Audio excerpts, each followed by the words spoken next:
Depuis la nuit des temps, les femmes sont au centre de la vie, garantes de la continuité et de l'âme de l'humanité. Mais qu'est-ce qui rend certaines femmes vraiment heureuses et sûres d'elles, tandis que d'autres vivent prisonnières de la peur, de l'insécurité et de l'insatisfaction? Sigmund Freud, l'un des penseurs les plus influents du XXe siècle, nous offre des réponses qui vont au-delà des conseils superficiels et des solutions rapides. Pour Freud, le secret d'une femme épanouie ne réside pas dans l'acceptation extérieure ou la recherche incessante de validation, mais dans un voyage intérieur, un voyage vers la connaissance de soi et l'intégration de toutes les parties de son être. Dans une société qui impose depuis des siècles des normes rigides sur la façon dont une femme doit être et se comporter, la véritable liberté ne se trouve pas dans la rébellion aveugle, mais dans la compréhension profonde de qui elle est vraiment. Dès leur plus jeune âge, beaucoup de femmes apprennent à plaire, à être dociles, à se conformer à des modèles prédéfinis. On leur dit qu'elles doivent être gentilles, tendres, que leur valeur réside dans ce qu'elles peuvent offrir aux autres. Mais que se passe-t-il lorsque cette image devient une prison? Lorsque la femme, dans sa tentative d'être tout pour tout le monde, s'oublie elle-même? Freud appellerait cela une déconnexion avec le moi, une vie vécue selon le surmoi, les peurs héritées et les attentes imposées. Mais il existe un moyen de revenir en arrière, un chemin qui n'est ni facile ni rapide, mais qui mène au vrai bonheur et à la sécurité intérieure. Ce chemin commence par un acte de courage, affronter ce qui a été refoulé pendant des années. Freud parlait de l'inconscient comme d'un vaste océan rempli de pulsions, de symboles et de forces qui nous influencent même lorsque nous n'en sommes pas conscients. Et dans cet inconscient, la femme trouve des aspects d'elle-même qui ont été oubliés, rejetés ou minimisés. L'un des concepts les plus puissants de la psychologie freudienne est celui de la libido, une force vitale qui transcende l'idée superficielle de beauté ou de fragilité et représente l'essence authentique de la femme. C'est la force créatrice, la sagesse ancestrale, le lien avec la nature et le mystère de la vie. Mais cette énergie a été réduite au silence, cachée derrière des masques de conformité, de perfection inaccessible, de culpabilité et de peur. Pour qu'une femme se sente vraiment sûre d'elle, elle doit trouver sa libido intérieure, lui donner une voix et lui permettre de s'exprimer. Les femmes heureuses ne sont pas celles qui ont eu une vie facile, mais celles qui ont appris à naviguer dans l'obscurité sans s'y perdre, qui ont accepté leurs propres désirs refoulés au lieu de les fuir. Freud disait que le refoulement est tout ce que nous rejetons en nous-mêmes, ce que nous avons peur de montrer au monde. Et souvent, ce qu'une femme craint, ce n'est pas sa faiblesse, mais son pouvoir, sa capacité à être indépendante, à dire non sans culpabilité, à prendre des décisions sans craindre le jugement. C'est pourquoi la connaissance de soi est la clé. Il ne s'agit pas de suivre des règles extérieures, mais d'écouter la voix intérieure qui a été réduite au silence pendant des années. Pour beaucoup de femmes, ce processus commence par de petits actes de rébellion. Se mettre en premier, dire ce qu'elles pensent vraiment, emprunter une voie différente de celle qui était attendue d'elles. Ce sont de petits pas, mais chacun d'entre eux renforce le lien avec leur essence. Le problème, c'est que nous vivons dans un monde qui craint les femmes sûres d'elles, car une femme qui se connaît, qui se respecte et qui ne cherche pas l'approbation des autres est une femme libre. Et la liberté dans sa forme la plus pure fait peur, car une femme libre ne peut être contrôlée ou manipulée par des promesses vides ou des peurs imposées. Elle sait qui elle est et ce qu'elle mérite, et n'accepte rien de moins. Freud parlait du processus d'analyse comme du chemin qui mène à la découverte des désirs refoulés. Pour une femme, ce processus implique de remettre en question les croyances héritées, les peurs transmises de génération en génération. Cela signifie cesser d'être la gentille fille que tout le monde attend et devenir la femme qu'elle est vraiment. Ce n'est pas un chemin facile, mais c'est le seul qui mène au vrai bonheur. La femme qui se découvre commence à remarquer de subtils changements dans sa façon de voir le monde. Ce qui semblait autrefois immuable s'effrite désormais. Les anciennes croyances se révèlent être des structures fragiles construites par d'autres, et non par elle. Et au milieu de cette transformation, quelque chose de puissant se produit. Elle commence à faire confiance à ses propres désirs.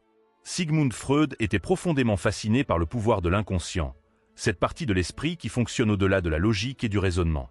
Il disait que l'inconscient n'est pas un ennemi à dominer, mais un océan de sagesse qui, si l'on apprend à le naviguer, peut nous guider vers une vie plus authentique. Pour de nombreuses femmes, la déconnexion de leurs désirs leur a été imposée depuis l'enfance. On leur a appris à douter de leur voix intérieure, à chercher la validation dans le raisonnement des autres, à craindre leurs propres impulsions et désirs. Mais la femme qui apprend à écouter ses désirs se libère de cette prison invisible. Cet éveil n'est pas un acte de rébellion dénué de sens, mais un retour à l'essentiel. C'est comme allumer une lampe dans une pièce sombre. Soudain, tout ce qui était caché devient visible. Les mensonges qu'elles se racontaient, les relations qu'elles entretenaient par peur de la solitude, les décisions qu'elles prenaient pour plaire aux autres. Tout est exposé, et à ce moment-là, le choix devient inévitable. Continuer dans l'ombre ou marcher vers la lumière de la connaissance de soi.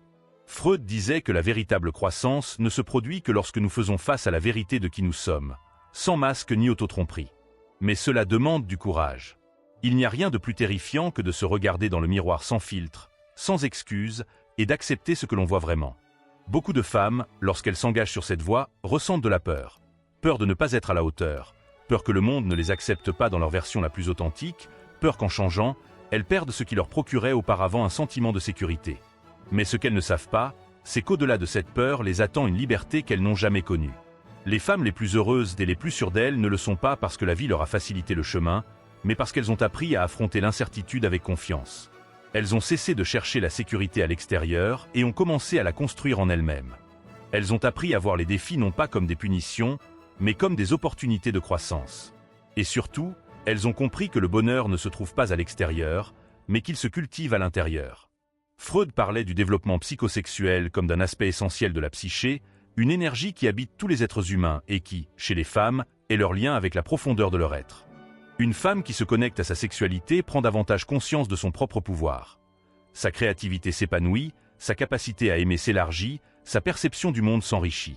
Mais ce processus ne se fait pas sans résistance, car dans un monde qui a craint le pouvoir féminin, chaque femme qui se redécouvre devient un acte de révolution silencieuse. C'est là qu'un autre défi se pose, l'environnement.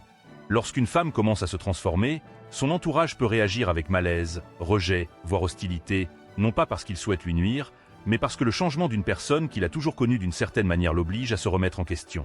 Soudain, celle qui ne disait jamais non commence à fixer des limites. Celle qui cherchait toujours l'approbation n'en a plus besoin. Celle qui cédait à la pression extérieure commence à prendre des décisions pour elle-même. Et cela, pour celles qui ont construit leur identité sur la soumission aux autres, est profondément dérangeant. Mais la femme qui a trouvé son centre n'est pas ébranlée par la résistance extérieure. Elle a appris à faire la distinction entre l'amour véritable et la manipulation déguisée en affection. Elle a appris que dire non ne la rend pas égoïste, mais fidèle à elle-même. Elle a compris que sa valeur ne dépend pas de ce qu'elle peut donner, mais de ce qu'elle s'autorise à recevoir. Et à ce stade, quelque chose de fascinant se produit. La solitude cesse d'être une menace. Beaucoup de femmes ont grandi avec la peur d'être seules, croyant que leur valeur se mesure à leur capacité à être choisie, aimée, nécessaire aux autres.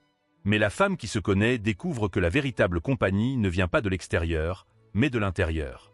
Elle devient sa meilleure amie, son guide, sa source d'amour. Lorsque Freud parlait du processus d'analyse, il faisait référence à ce moment crucial dans la vie d'une personne. Le moment où l'on cesse de vivre pour les autres et où l'on commence à vivre selon sa propre vérité. Pour une femme, cela signifie abandonner la culpabilité héritée, les peurs implantées, les attentes des autres. Cela signifie se permettre d'être forte sans se sentir coupable, d'être vulnérable sans y voir une faiblesse, d'être complète sans avoir besoin de quelqu'un d'autre pour la compléter. Ce processus ne se fait pas du jour au lendemain. C'est un voyage de découverte continue, avec des moments de doute et des revers, des jours de clarté absolue et d'autres de confusion. Mais chaque pas, aussi petit soit-il, la rapproche de la femme qu'elle est censée être. Et au cours de ce voyage, elle réalise quelque chose de puissant. Elle n'est pas seule. D'autres femmes, dans différents coins du monde, vivent le même éveil. C'est là que l'importance de la communauté apparaît. Freud pensait que la psyché individuelle n'existait pas de manière isolée, mais en lien avec des contextes sociaux plus larges. En d'autres termes, le parcours d'une femme ne la transforme pas seulement, il a également un effet sur tout ce qui l'entoure. Lorsqu'une femme se libère, elle ouvre la porte à d'autres pour qu'elle fasse de même. Lorsqu'une femme ose être authentique, elle inspire les autres à faire de même. C'est pourquoi le bonheur et la confiance en soi ne sont pas des acquis individuels, mais des héritages. Chaque femme qui s'autorise à vivre sa vérité guérit non seulement sa propre histoire, mais aussi celle des générations passées qui n'ont pas eu cette chance. Elle trace une voie plus claire pour celles qui viendront après elle, et ce faisant, elle trouve un sens plus profond que toute validation extérieure. Celui d'être, par son existence même, une manifestation de la liberté. La femme qui s'est trouvée ne se contente pas d'exister, elle veut vivre pleinement. Elle n'accepte pas une demi-vie, ne se laisse pas enfermer dans le confort du connu, ni paralysée par la peur de l'inconnu. Elle est consciente que la vie est un flux constant, un mouvement qui la pousse à évoluer, à se découvrir à chaque étape, à chaque expérience, à chaque émotion qui la traverse. Freud parlait de la nécessité d'intégrer tous les aspects de l'être, tant conscient qu'inconscient. Il ne suffit pas d'accepter ce que nous aimons chez nous-mêmes, il faut aussi affronter les parties qui nous mettent mal à l'aise, qui nous font souffrir, que nous avons appris à cacher par peur du rejet. La femme qui ose le faire vit une profonde transformation. Elle cesse de lutter contre elle-même et commence à se comprendre. Au cours de ce processus, la femme découvre quelque chose d'essentiel, le pouvoir de sa propre voix. Pendant des siècles, les voix féminines ont été réduites au silence, minimisées, ignorées. On leur a appris à parler à voix basse, à ne pas déranger, à ne pas trop poser de questions. Mais la femme qui se trouve comprend que sa voix est son plus grand outil, sa façon de marquer son existence dans le monde. Et une fois qu'elle commence à parler avec authenticité, il n'y a plus de retour en arrière possible. Cette découverte s'accompagne d'une nouvelle façon d'appréhender le monde. Elle ne cherche plus à s'intégrer dans des espaces où elle n'est pas valorisée, ni à modifier son essence pour être acceptée. Elle apprend à s'entourer de personnes qui la respectent, qui l'inspirent, qui la poussent à s'améliorer sans lui demander de renoncer à elle-même. Elle prend ses distances avec ceux qui tentent d'éteindre sa lumière, ceux qui se sentent menacés par son épanouissement. Elle comprend que son énergie est une ressource précieuse qu'il faut protéger. Au fur et à mesure qu'elle avance dans son parcours, la femme prend également conscience de l'importance du corps dans son processus de connaissance de soi. Freud pensait que le corps et le psychisme étaient profondément liés, que les émotions refoulées, les traumatismes non résolus, les blessures du passé se manifestaient dans le corps de manière souvent imperceptible. La femme qui s'écoute apprend à prêter attention à son corps, à reconnaître ses signaux, à comprendre que chaque tension, chaque malaise, chaque inconfort est un message auquel il faut prêter attention. Elle commence à bouger différemment, non par obligation, par exigence envers elle-même ou par punition, mais par le plaisir d'habiter son propre corps. Elle découvre la beauté de marcher sans se presser, de respirer profondément, de s'étirer avec gratitude, de danser en toute liberté. Elle comprend que son corps n'est pas un ennemi à discipliner, mais un temple qui mérite d'être honoré. Et dans ce processus, quelque chose change. Elle commence à se sentir plus forte, plus vivante, plus connectée à son essence. Mais cette connexion ne se produit pas seulement sur le plan physique. Elle s'étend également au monde émotionnel. La femme qui se retrouve cesse de réprimer ses émotions, cesse d'avoir honte de sa sensibilité, de son intensité, de sa capacité à ressentir profondément. Elle comprend que l'émotion n'est pas un signe de faiblesse, mais une expression de son humanité. Elle apprend à pleurer sans culpabilité, à rire sans crainte, à aimer sans réserve, et surtout, elle apprend à se soutenir dans les moments difficiles sans attendre que quelqu'un vienne la sauver. C'est un moment crucial de son parcours, car beaucoup de femmes ont grandi avec l'idée qu'elles ont besoin d'être sauvées, que leur bonheur dépend de quelqu'un d'autre, que le véritable amour est celui qui les complète. Mais la femme qui se connaît rompt avec ce discours. Elle ne cherche pas de sauveur, car elle a appris à se sauver elle-même. Elle n'attend pas que quelqu'un comble ses vides, car elle a appris à accepter sa plénitude. Elle ne supplie pas pour être aimée, car elle a compris que l'amour le plus important est celui qu'elle se donne à elle-même. Et c'est là que son énergie change complètement. La femme qui s'aime dégage une lumière différente, une présence qui n'a pas besoin de mots pour être ressentie. Elle ne cherche plus à être désirée, elle se choisit elle-même. Elle n'a plus besoin d'être validée, elle se reconnaît. Elle n'a plus peur d'être seule, elle apprécie sa propre compagnie. Et c'est dans cet état d'authenticité que les relations les plus sincères commencent à émerger. Lorsque Freud parlait de la dynamique des relations humaines, il soulignait l'idée que les relations significatives ne reposent pas sur des besoins névrotiques, mais sur le respect et la compréhension mutuelle. Et la femme qui s'est trouvée commence à remarquer cette dynamique dans sa vie. Soudain, elle croise des personnes qui résonnent avec son énergie, trouve des chemins qu'elle n'avait jamais envisagés, reçoit des réponses qui lui semblaient auparavant inaccessibles, non pas parce que la chance a changé, mais parce qu'elle a changé. Et là, quelque chose d'inattendu se produit. Sa présence commence à inspirer les autres. Sans s'en rendre compte, elle devient un exemple vivant de ce que signifie être libre, s'aimer inconditionnellement, vivre sans crainte d'être soi-même. À ce moment-là, elle comprend que son parcours n'était pas seulement pour elle, mais qu'en se transformant, elle a ouvert la porte à d'autres pour qu'ils fassent de même. Au fur et à mesure que cette femme avance sur son chemin, elle commence à remarquer que la dynamique autour d'elle change. Les conversations qui l'intéressaient auparavant lui semblent désormais vides. Les relations qu'elle entretenait par habitude commencent à lui peser. Les attentes des autres qui la définissaient autrefois s'effondrent une à une, comme de vieilles chaînes qui n'ont plus la force de la retenir. Mais ce processus, bien que libérateur, implique également un deuil, car grandir signifie dire adieu à des parties de nous-mêmes que nous croyions autrefois essentielles, à des versions passées qui nous donnaient notre identité, à des espaces qui nous procuraient de la sécurité. Freud parlait des fixations comme des parties de soi qui restent bloquées dans des stades de développement passé, qui sont niées, refoulées par peur ou par honte. Mais la femme qui s'est engagée dans son propre éveil comprend qu'elle ne peut plus fuir ces refoulements. Elle doit les affronter de front, les comprendre, les intégrer. Et dans ce processus, elle découvre quelque chose de puissant. Ses désirs refoulés ne sont pas ses ennemis. Ils ne sont pas là pour la détruire, mais pour lui montrer ce qu'elle n'a pas encore guéri, ce qu'elle a encore peur d'affronter. Souvent, ces refoulements se manifestent sous forme de doute, de peur, d'insécurité qui semble refaire surface quand on s'y attend le moins.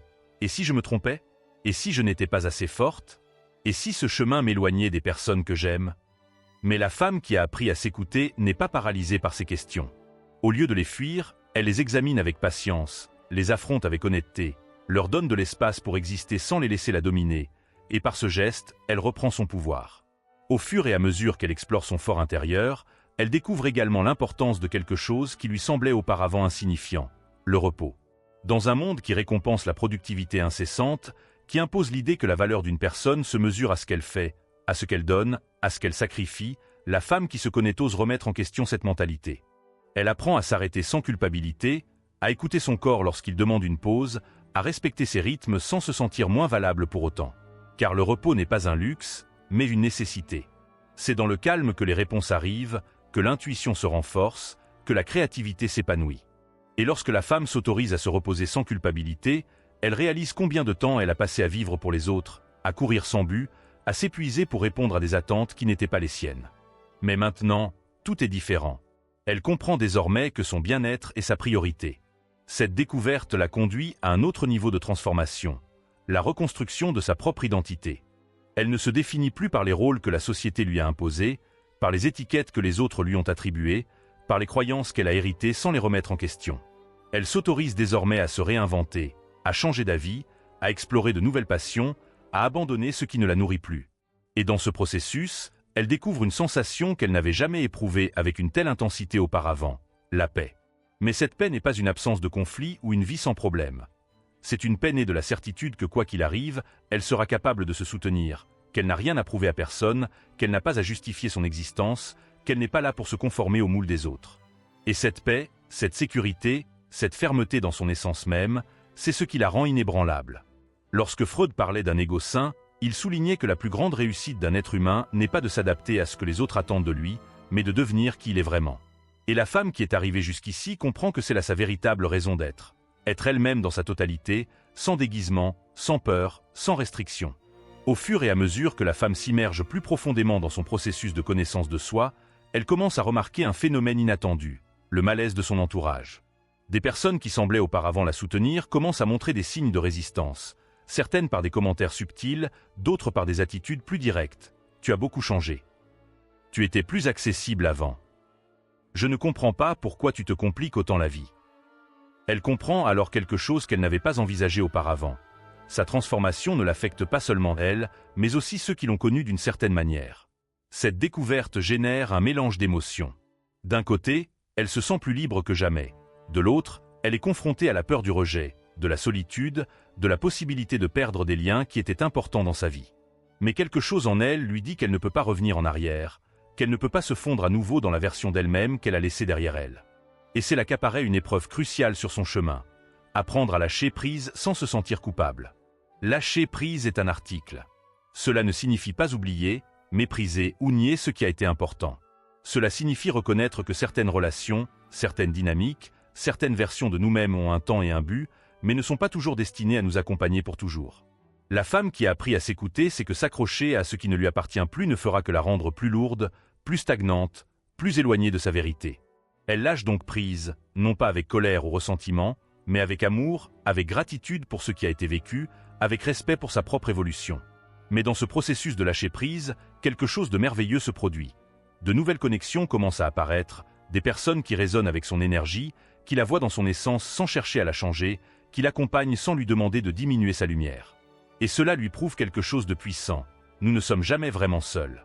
Lorsque nous sommes fidèles à nous-mêmes, lorsque nous osons être authentiques, l'univers nous connecte à ceux qui sont sur la même longueur d'onde.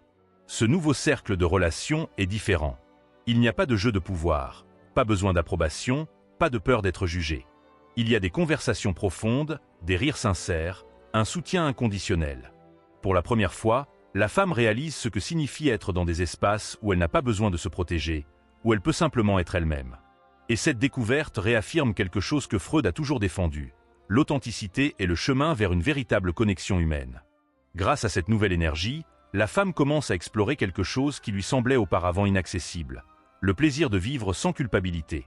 Pendant si longtemps, le plaisir avait été conditionné par des règles extérieures, par ce qui était correct, par ce qu'on attendait d'elle.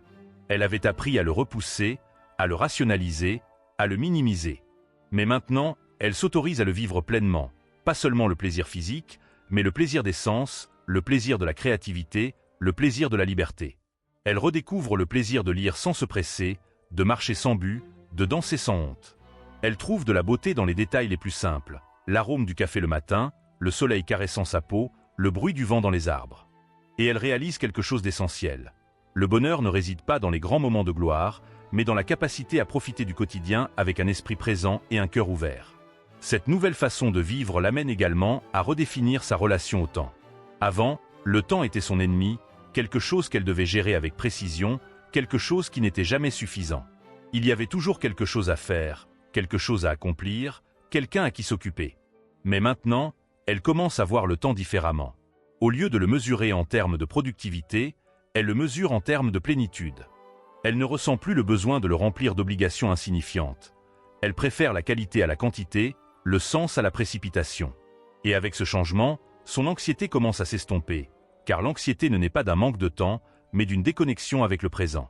Et la femme qui s'est trouvée comprend que la vie n'est pas une liste de tâches à accomplir, mais une expérience à vivre.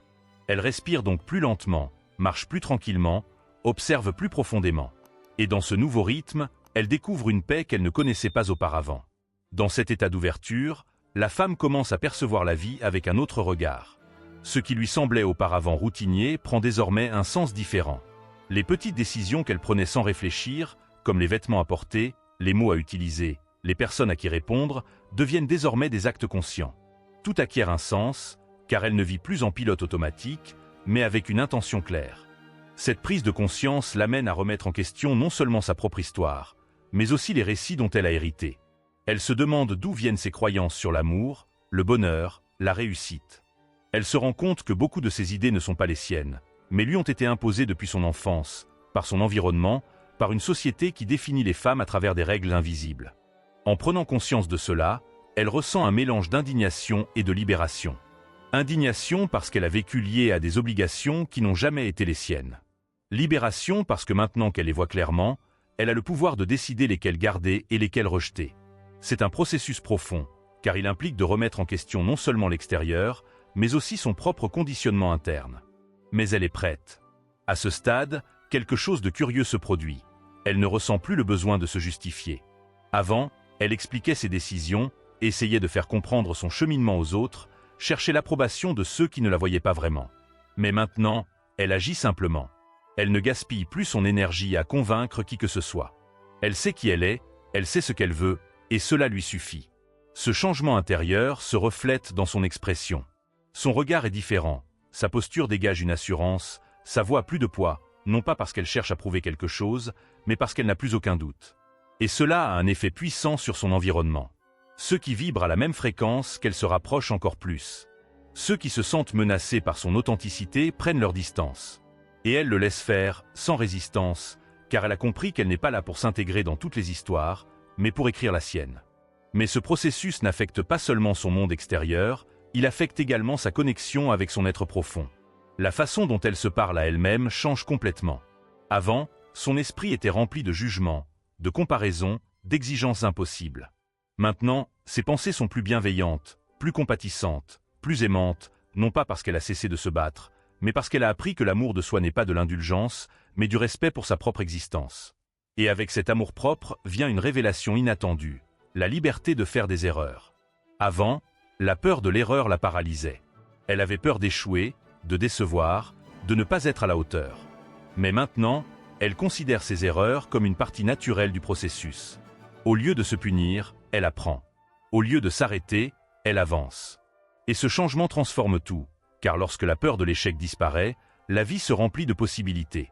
Elle commence alors à essayer de nouvelles choses, ose explorer des talents qu'elle n'avait jamais développés, dit oui à des expériences qu'elle évitait auparavant, s'autorise à être surprise. Sa vie cesse d'être prévisible, elle devient une aventure. Et dans cette aventure, le plus excitant n'est pas la destination, mais le voyage lui-même. Dans cette nouvelle étape de sa vie, la femme ressent une légèreté qu'elle n'avait jamais connue auparavant. Ce n'est pas l'absence de soucis ou l'élimination des obstacles, mais une manière différente de les affronter. Avant, chaque problème lui semblait être un mur infranchissable, un lourd fardeau sur ses épaules. Maintenant, elle les perçoit comme faisant partie d'un flux naturel. Elle ne se bat pas contre eux, elle les observe, les comprend, trouve des solutions alternatives au lieu de rester bloquée dans la frustration. Grâce à cette nouvelle approche, elle découvre quelque chose de fondamental. Son énergie est sa ressource la plus précieuse. Pendant trop longtemps, elle l'a dépensée dans des combats inutiles, des discussions sans intérêt, des soucis qui n'existaient que dans son esprit. Mais maintenant, elle choisit dans quoi investir son énergie. Elle ne laisse plus n'importe quelle situation la tirer vers le bas, ni n'importe quelle personne la déstabiliser. Sa paix est sa priorité, et elle la protège fermement. Ce changement transforme également sa relation à la solitude. Avant, elle la fuyait, la craignait, la remplissait de distractions. Aujourd'hui, elle la recherche intentionnellement. Dans le silence, elle trouve des réponses. Dans le calme, elle redécouvre son essence. La solitude n'est plus un vide à combler, mais un espace sacré où son âme s'épanouit. Et dans cette connexion avec elle-même, elle réalise quelque chose de révélateur. Elle a toujours eu en elle tout ce qu'elle cherchait à l'extérieur. L'amour, la sécurité, la validation, la force. Pendant des années, elle a cru qu'elle devait les obtenir de l'extérieur, que quelqu'un d'autre devait les lui donner. Mais maintenant, elle comprend que tout cela est déjà en elle, attendant d'être reconnu. Cette prise de conscience change sa façon d'appréhender le monde. Ces liens ne sont plus une nécessité, mais un choix. Elle n'est plus avec quelqu'un parce qu'elle a peur d'être seule, mais parce qu'elle souhaite sincèrement partager son chemin avec cette personne. Elle ne cherche plus l'approbation des autres, car elle sait que sa valeur ne dépend pas du regard des autres. Elle n'a plus besoin de prouver quoi que ce soit, car son existence même suffit. Mais cette transformation s'accompagne d'une nouvelle épreuve, apprendre à préserver sa lumière sans crainte. Car lorsqu'une femme se reconnaît dans toute sa grandeur, le monde peut réagir de différentes manières. Certains l'admireront, d'autres la rejetteront. Certains seront inspirés, d'autres se sentiront menacés. Et c'est là qu'elle doit prendre une décision. Se rabaisser pour plaire aux autres ou briller sans réserve.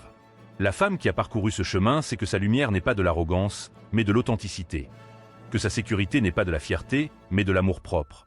Que son bonheur n'est pas un défi lancé aux autres, mais une invitation à ceux qui souhaitent marcher à ses côtés sans essayer de l'éclipser. Et ainsi, elle continue d'avancer, chaque pas plus ferme, chaque jour plus connecté à sa vérité. Sa vie n'est plus une succession de jours répétitifs, mais une expérience pleine de sens. Sa voix ne tremble plus, son regard n'évite plus son reflet dans le miroir, son cœur ne doute plus de ses propres battements. Car désormais, elle sait qui elle est, et cela change tout. Chaque jour qui passe, la femme sent la réalité qu'elle connaissait s'effriter pour laisser place à une existence plus authentique. Ce n'est pas un changement soudain ou violent, mais subtil, comme l'eau qui façonne patiemment la roche jusqu'à la transformer en quelque chose de complètement différent. Ses pensées sont devenues plus claires, ses émotions plus équilibrées, son intuition plus aiguë. Elle marche désormais avec une assurance qui ne vient pas de l'absence de peur, mais de la capacité à l'affronter sans reculer.